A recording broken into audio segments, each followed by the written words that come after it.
No dia 22 de novembro de 2011, um homem foi até a casa da sua ex-esposa lá no bairro de Guidong, em Seul, na Coreia do Sul, para resolver os últimos detalhes do seu divórcio. Os dois já estavam morando separados fazia algum tempo, mas ainda faltava assinar parte da papelada para oficializar a separação. O problema é que essa ex-esposa, que vamos chamar apenas de Senhora Kim, não atendia o telefone fazia alguns meses. O casal tinha um filho de 18 anos que estava no seu último ano do ensino médio e nós vamos chamá-lo apenas de Ji. O Ji passou a morar com a sua mãe depois do divórcio dos seus pais e toda vez que o seu pai ligava lá na casa, ele avisava que a sua mãe estava ocupada, então ela não podia atender o telefone, ou ela tinha saído de casa, ou até que nos últimos meses ela estava fazendo uma viagem internacional misteriosa. 8 meses se passaram e o pai do Ji começou a suspeitar que alguma coisa estranha estava acontecendo. Principalmente depois que ele olhou os registros de imigração da senhora Kim na hora de fazer lá toda a papelada de divórcio e tal,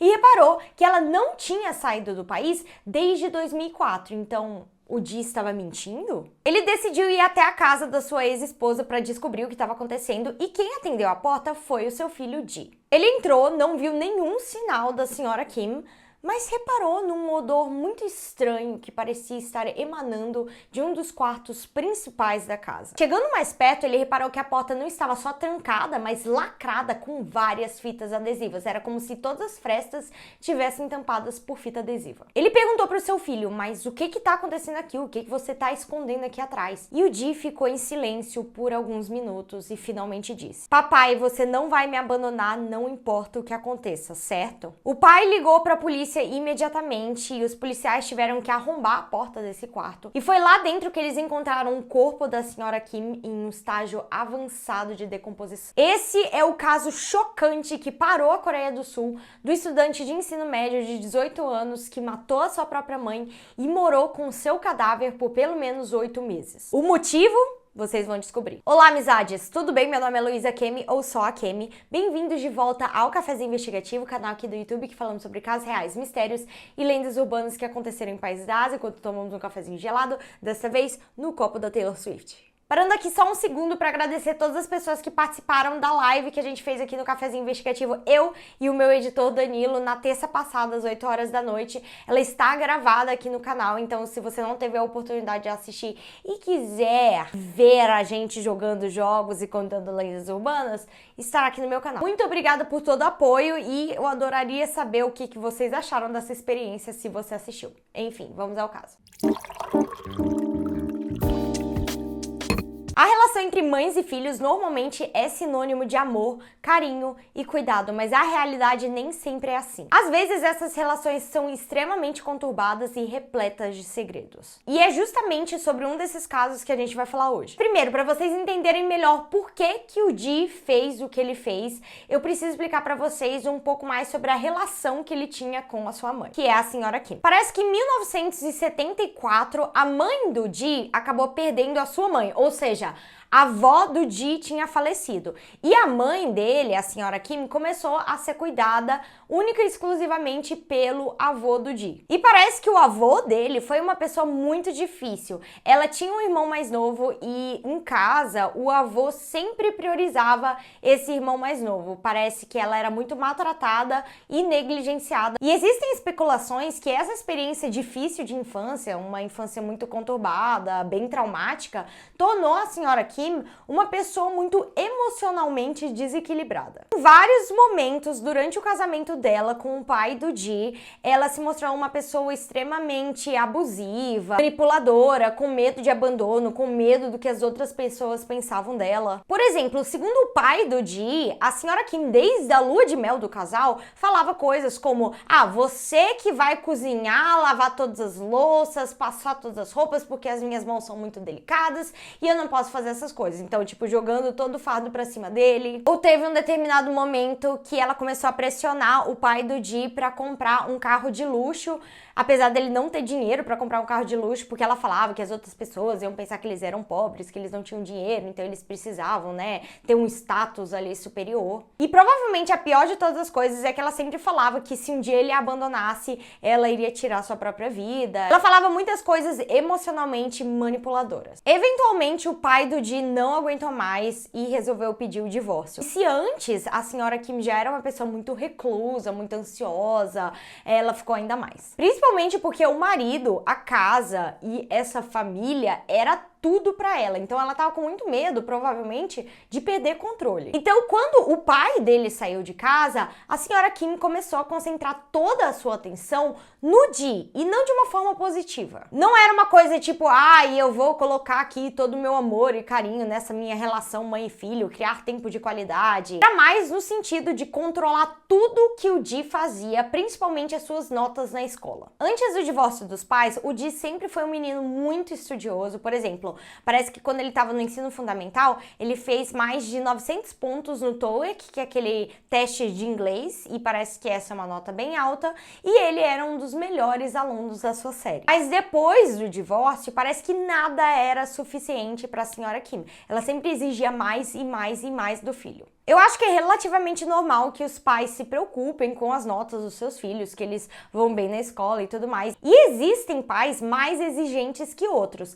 Mas no caso da senhora Kim, era uma coisa doentia. Se tratava de tortura, literalmente. Ela colocou na sua cabeça que ela queria que o seu filho cursasse direito na Seoul National University, que é uma das universidades mais concorridas lá da Coreia, se não a mais. Não só isso, mas ela também queria que ele passasse em primeiro lugar, o que é uma pressão absurda para colocar num adolescente, numa criança, principalmente porque já é uma universidade super competitiva, assim, super concorrida de entrar. Segundo relatos, o Ji passava mais de 16 horas por dia estudando. Sim, e ele sempre tinha que estudar em um ambiente ali da casa em que a mãe poderia ficar de olho nele para saber que ele estava estudando. Ela achava que ser rigorosa era o equivalente a ser uma boa mãe e definitivamente esse não era o caso. Ele não tinha permissão de fazer nenhum tipo de atividade extracurricular, ele não podia sair com seus amigos, ele não podia fazer coisas que qualquer outro adolescente pode fazer na idade dele, que começou a criar vários problemas psicológicos e problemas de socialização pro Ji. Mas pior que isso, depois de um tempo, ela começou a punir fisicamente o Ji se ele não estivesse estudando ou se ele a contrariasse de alguma forma. Então, espancamentos viraram uma coisa recorrente dentro da casa da família. Ela comprou um taco de beisebol e um taco de golfe apenas para espancar o seu próprio filho por horas e horas a fio. Se o filho não estudasse o suficiente, segundo os padrões dela, ela não deixava ele comer ou dormir como forma de punição, o que é literalmente tortura. Quem contou todos esses detalhes foi o próprio Ji para a polícia posteriormente, né? E os amigos da escola dele corroboraram esse depoimento. Eles falavam que ele estava sempre coberto de hematomas e alguns exames feitos pela polícia posteriormente, né, mostraram que ele tinha quadris irregulares e ele tinha sintomas de surdez e zumbido em um dos ouvidos, e provavelmente é porque a mãe acabou estourando os tímpanos do filho depois de bater na cabeça dele com tanta força. E ele também criou a teoria de que provavelmente a senhora Kim estava extravasando todo o ódio e a frustração que ela tinha pelo seu ex-marido ter a deixado por meio dessas punições físicas no filho do casal. Como a maioria dessas punições eram um resultado dela estar insatisfeita com as notas do Ji, né, ele começou a forjar os seus boletins. Que, ironicamente, quando a senhora Kim começou a botar ainda mais pressão em cima do Ji para ele tirar notas boas e punir ele fisicamente, fazer tudo isso, as suas notas começaram a despencar. As suas notas caíram exponencialmente quando ele entrou no ensino médio e com certeza as notas que ele estava tirando naquele momento, que era total um reflexo de todo o terror psicológico que ele estava passando em casa, ele não conseguiria passar para as universidades que a sua mãe queria que ele passasse. Então ele acabou falsificando várias provas que ele fez para fazer parecer para a mãe dele que ele estava na posição 62 do ranking nacional de estudantes do ensino médio lá da Coreia, em vez da posição que ele estava de verdade, que, se eu não me engano, era 4.000. E mesmo assim, a sua mãe estava deixando ele 3 dias sem comer, 2 dias sem dormir. E o que mais estava perturbando o Ji naquela época é que no dia 14 de março de 2011 aconteceria um tipo de reunião de pais na escola que ele frequentava e todos os pais seriam convocados. E nesse momento a mãe dele descobriria que ele estava forjando os seus boletins para ela. Ele não sabia o que aconteceria quando ela descobrisse. Então ele estava bolando o plano do que ele poderia fazer para que isso não acontecesse. E ele acabou tomando uma decisão sombria, mais ou menos por impulso. 2 dias antes dessa reunião de pais, ou seja, no dia 12 de março de 2011, a senhora Kim começou outra briga feia com seu filho, novamente por causa de notas e tudo mais. E mais ou menos às 10 horas da noite, ela pegou um taco de beisebol, fez o filho se virar pra bater nele. E ela ficou batendo nele por 10 horas seguidas. Ela literalmente virou a noite espancando o seu filho violentamente. Pra vocês terem uma ideia, ela só foi dormir às 8 horas da manhã seguinte, quando ela estava muito cansada de bater no menino. Naquele ponto, o Di já estava completamente cansado, ele não aguentava mais essa situação. Ele falou que o sono, misturado com o desespero e com a raiva, deixou ele, num estado de transe. Ele falou que ele foi tomado por um ódio tão, mas tão grande que ele finalmente decidiu revidar as violências da sua mãe. Às 11 horas da manhã do dia 13 de março de 2011, ele pegou uma faca de cozinha bem grande e entrou no quarto onde a sua mãe dormia. Sem hesitar, ele esfaqueou a sua mãe diretamente no olho esquerdo, que começou a gritar, começou a lutar de volta contra ele, e ele estava segurando ela na cama, estrangulando ela. E nem nesse momento de desespero a mãe dele deixou de ser manipuladora.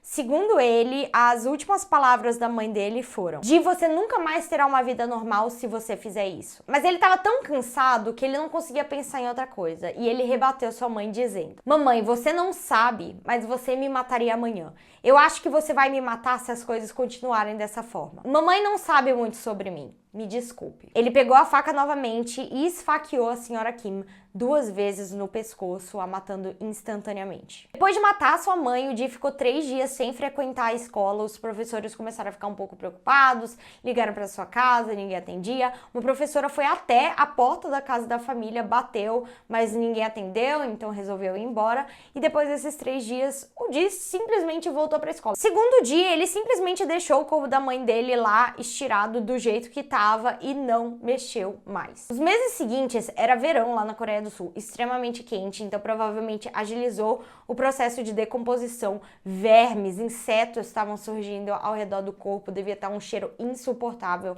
Então o Di, em vez de, pensar em forma de se livrar do corpo, ele não tinha energia nenhuma de pensar nisso, fechou a porta, trancou e selou a porta, todas as frestas com fita adesiva para evitar que o cheiro vazasse para os outros cômodos. E ele passou os próximos 8 meses agindo como se nada tivesse acontecido, com o corpo da sua mãe se decompondo no cômodo ao lado. Quando os vizinhos perguntavam onde estava sua mãe, ele mentia, falando que ela saiu de casa, que ela fugiu. Ele continuou sendo um menino razoavelmente sociável, então, mesmo tendo a sua mãe morta dentro de casa, ele chamava os seus amigos pra visitar, pra comer online, jogar jogos junto com eles. E esses meninos não tinham a menor ideia de que tinha um cadáver ali naquele ambiente. Na verdade, o Di começou a fazer todas as coisas que ele não podia fazer antes. Ele saía quando ele queria, chamava quem ele quisesse pra frequentar a sua casa, ele matava a aula e ele também conseguiu uma nova namorada. E ele era obcecado por essa namorada, segundo relatos. Ele tinha uma relação com ela muito parecida com a sua mãe e o seu pai. Por exemplo, parece que em determinados momentos em que ele ficava inseguro, ele mandava mensagens para sua namorada falando: "Se um dia você me abandonar, eu vou tirar minha própria vida na sua frente", coisas assim, que são frases que a mãe dele, a senhora Kim, tinha dito pro seu pai enquanto os dois ainda estavam casados. Só que mesmo agora, ele tendo toda a liberdade que ele nunca teve na vida, ele ainda era assombrado pelos pensamentos da sua mãe. Ele falava que todas as noites, quando ele se deitava para dormir, ele via a imagem da sua mãe e se sentia muito mal. Ele sabia que era questão de tempo até ele ser descoberto. E ele finalmente foi no dia 22 de novembro de 2011. Quando seu pai descobriu aquele cheiro estranho no apartamento e ligou para a polícia, os policiais chegaram, descobriram o cadáver da senhora Kim e automaticamente prenderam o Di, que confessou imediatamente o crime. Ele foi até a cena do crime para fazer a reencenação para os policiais e ele parecia estar muito calmo, entre aspas, contando tudo isso. E os investigadores do caso falaram que não é exatamente porque ele é, um psicopata sem sentimentos, que gostou de ter tirado a vida da sua mãe. Não. Em vários momentos ele falou que ele se arrependia disso, ele já chorou, falou que sentia falta da sua mãe, que apesar de tudo, eles tiveram bons momentos juntos e que ele não queria ter feito isso, mas ele teve uma infância, uma adolescência muito traumática. E toda essa calma que ele estava apresentando comendo poderia ser um sintoma do trauma que ele passou. Também perguntaram por que ele continuou morando com a sua mãe morta dentro de casa. E ele respondeu que simplesmente ele não tinha coragem de enfrentar esses problemas, que ele sabia que era questão de tempo que alguém a encontraria e que ele seria preso, então ele não tinha forças para chegar lá e mover o corpo dela. Em 2012, um tribunal de Seul o condenou a 3 anos e 6 meses de prisão por matar sua mãe quando ele tinha 18 anos. No começo, a promotoria estava indo atrás de uns 15 anos de prisão, mas o tribunal disse que entendeu que o Ji é um menino que sofreu abusos desde cedo e provavelmente por causa das suas circunstâncias extremamente difíceis, abusivas, ele literalmente passou por todo tipo de tortura dentro daquela casa. E ele também estava quase uns 3 dias inteiros sem dormir, ele estava muito vulnerável, então decidiram reduzir a sua sentença. O Ji foi libertado da prisão no dia 24 de novembro de 2014 e, incrivelmente, a namorada dele, aquela namorada que ele era obcecado, ela continuou com ele. Ela esperou ele sair da prisão durante todo esse tempo e, de acordo com alguns sites de notícia coreanos, os dois estão atualmente casados e eles têm um filho juntos. Esse caso chocou a Coreia do Sul na época, principalmente porque, apesar de ser um caso muito extremo, ele trouxe à tona toda a pressão que os estudantes coreanos sentem na hora de ter que passar para uma universidade. É uma coisa, assim, absurda. Enfim, esse foi o vídeo de hoje. Por que agora vocês não assistem o último vídeo que foi postado aqui no canal, que é o caso do Hu Xinyu, que é um adolescente que desapareceu misteriosamente dentro da sua escola particular lá na China. E é um caso muito enigmático. Se vocês tiverem medo de dormir de noite, mantenham-se cafeinados.